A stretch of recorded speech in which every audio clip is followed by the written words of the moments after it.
Press conference की इसलिए आवश्यकता पड़ी कि देश के विभिन्न हिस्सों में चुनाव चल रहा है, जिसमें कई राज्यों के मतदान खत्म हो गए हैं, कई राज्यों में मतदान होना है।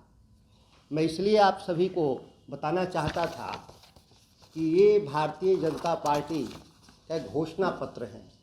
इसमें साफ शब्दों में लिखा है मोदी की गारंटी, और केवल एक राज्य का नहीं मसला है। इस सभी 4 राज्य आंध्र प्रदेश, तेलंगाना, मध्य प्रदेश, छत्तीसगढ़ और राजस्थान, 4 राज्यों में देश के प्रधानमंत्री की मोदी की गारंटी के नाम से वायदा पत्र, घोषणा पत्र जारी किया गया, जिसमें कहा गया कि हम वहाँ के किसानों को धान की खरीद पर हम बोनस देंगे। 3100 रुपये प्रति क्विंटल धान और गेहूँ 2700 रुपये प्रति क्विंटल की दर से खरीदे जाएंगे, और उन राज्यों में जितना भी धान और गेहूँ होगा वो सभी खरीदे जाएंगे, कोई प्रतिबंध नहीं। सवाल यहाँ आता है कि क्या बिहार, उत्तर प्रदेश जैसे राज्य भारत के हिस्सा नहीं? अगर वो भारत के हिस्से हैं तो मोदी की गारंटी केवल 4 राज्यों तक क्यों सीमित हो जा रही है? जिन लोगों ने देश की राजनीति में, भारतीय जनता पार्टी के लोगों ने इस नारे के साथ देश में सरकार चला रहे हैं, एक देश एक कानून। इनका नारा होता था कि एक देश 2 विधान नहीं चलेगा, नहीं चलेगा। इस सिद्धांत के साथ देश की सत्ता पे काबिज लोग आज बिहार और उत्तर प्रदेश जैसे राज्यों के भीतर धान के, गेहूं के बोनस मूल्य की क्यों नहीं घोषणा कर रहे? इससे जाहिर हो रहा है कि देश के प्रधानमंत्री देश के किसानों को बांटने का षड्यंत्र रच रहे हैं। देश के प्रधानमंत्री ने कहा था 3 कृषि कानूनों, काला कानूनों को वापस करते समय कि हम देश के किसानों के लिए हम एक आयोग बनाएंगे जो यह तय करेगा कि किसानों की खेती की क्या स्थिति है। बिहार के भीतर भी आप देख रहे हैं, सामाजिक और आर्थिक जनगणना आप लोगों के सामने है। बिहार के लोग सबसे ज़्यादा गरीब और बेहाल लोग हैं। ग्रामीण आबादी, किसानों की आबादी सबसे कम है इस देश में अन्य राज्यों के मुकाबले।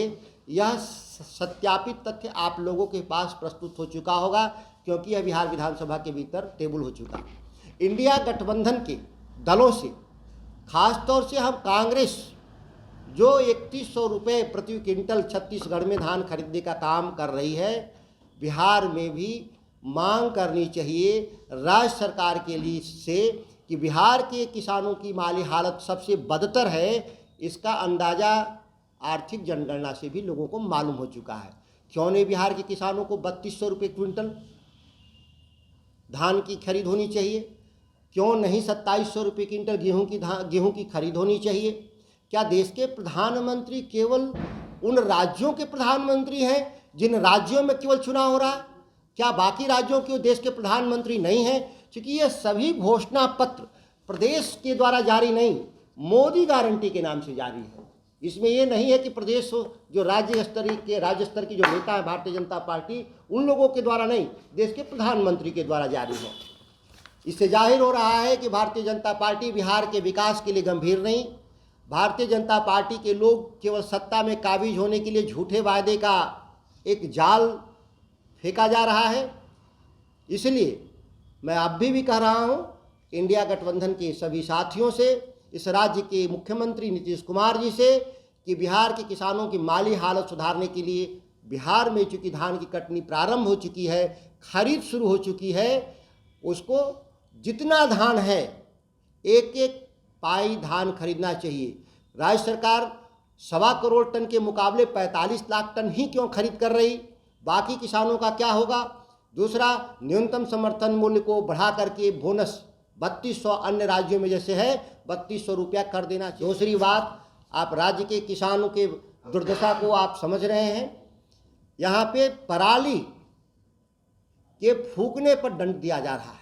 लगातार बिहार के किसानों पर FIR किए जा रहे हैं, किसानों को जुर्माना वसूले जा रहे हैं, किसान सम्मान निधि वापस लिया जा रहा है। सरकार के द्वारा लगातार धमकी दिया जा रहा है बिहार के किसानों को, धान उत्पादन करने वाले, कि अगर आप पराली फूका आप देखते होंगे माननीय उच्चतम न्यायालय सुप्रीम कोर्ट ने कहा कि किसानों का बात सुनी जानी चाहिए।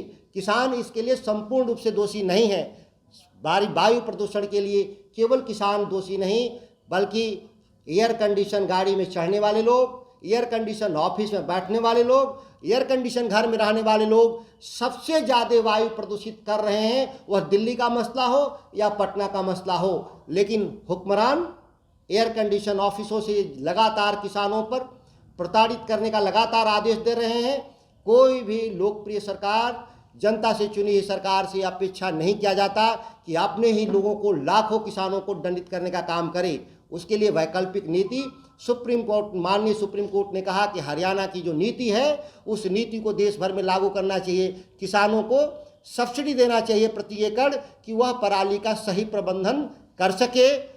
इसके अलावा मशीन जो खरीदते हैं पराली प्रबंधन के लिए, उसके लिए भी सब्सिडी देने की आवश्यकता है। इसके अलावा भी कई तरीके हैं जिसके जरिए हम लक्ष्य को हासिल कर सकते हैं। वायु प्रदूषण फैलाने के लिए जीवाश्म ईंधन से चलने वाले वाहन हो, या हमारे कोयला से चलने वाले बिजली घर हो, या हमारे कई औद्योगिक क्षेत्र और निर्माण क्षेत्र जिससे लगातार वायु प्रदूषण खराब हो रहा है। ऐसे में राज्य सरकार को किसानों के साथ नरमी से पेश आना चाहिए। कैमूर, रोहतास, औरंगाबाद के इलाके में व्यापक पैमाने पे प्रशासन के द्वारा किसानों को उत्पीड़ित किया जा रहा है। इस उत्पीड़न से मुक्ति के लिए मैं अपील करता हूं बिहार की सरकार से।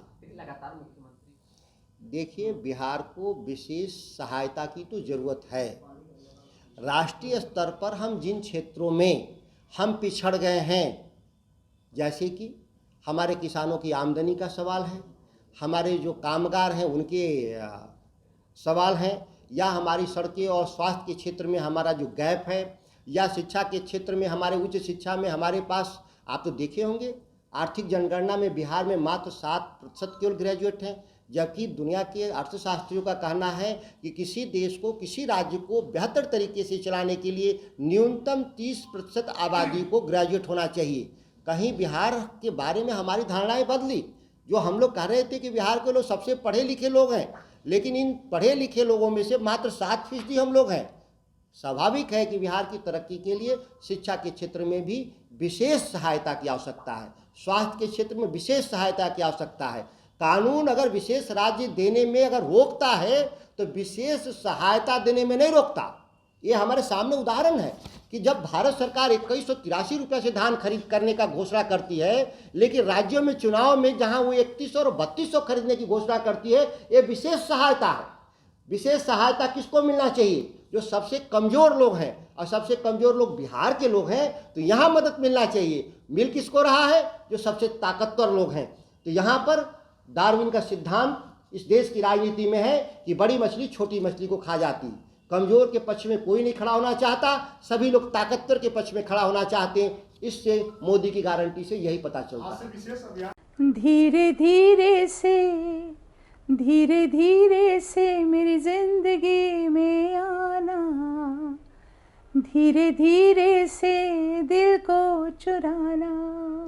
नमस्कार, मैं अनुराधा पौडवाल 26 नवंबर को पैनोरमा स्टार सीज़न 6 के कार्यक्रम में पूर्णिया बिहार आ रही हूँ।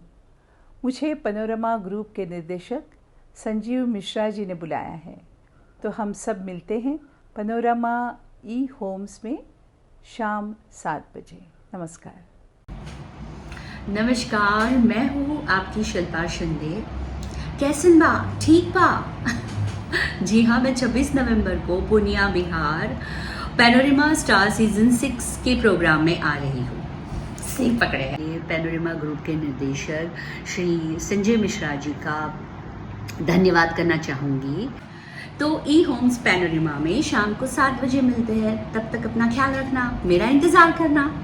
क्या आप अपने माता पिता बनने का इंतजार कर रहे हैं? ओएसिस फर्टिलिटी ने लगभग 90,000 जोड़ों के जीवन में खुशियां भर दी हैं। आज ही 8929755101 पर कॉल करें। ओएसिस फर्टिलिटी के कम लागत वाले IVF उपचार की सहायता से अपना सपना पूरा करें और सभी को खुशखबरी दें। पैनोरमा ग्रुप, जो सोचता है वो करता है। ये लो मुंह मीठा करो, आज मैंने अपना जॉब छोड़ दिया। अब हम पूर्णिया वापस जाएंगे। जॉब छोड़ दिया है?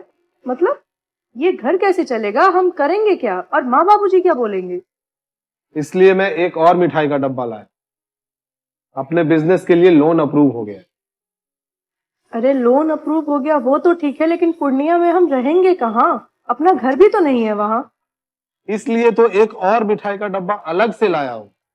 हमने पूर्णिया में घर ले लिया है, पूर्णिया के ई होम्स पैनोरमा में। पूर्णिया में पैनोरमा ग्रुप लेकर आए हैं ई होम्स पैनोरमा, बड़ा घर, आलीशान जिंदगी और अत्याधुनिक सुविधाओं के संग। अरे अरे, अब क्यों मुंह मीठा करवा रही हो? क्योंकि हम घर वापसी जो कर रहे हैं। घर वापसी की खुशी पूर्णिया में ई होम्स पैनोरमा के संग। E homes panorama, luxurious lifestyle redefined.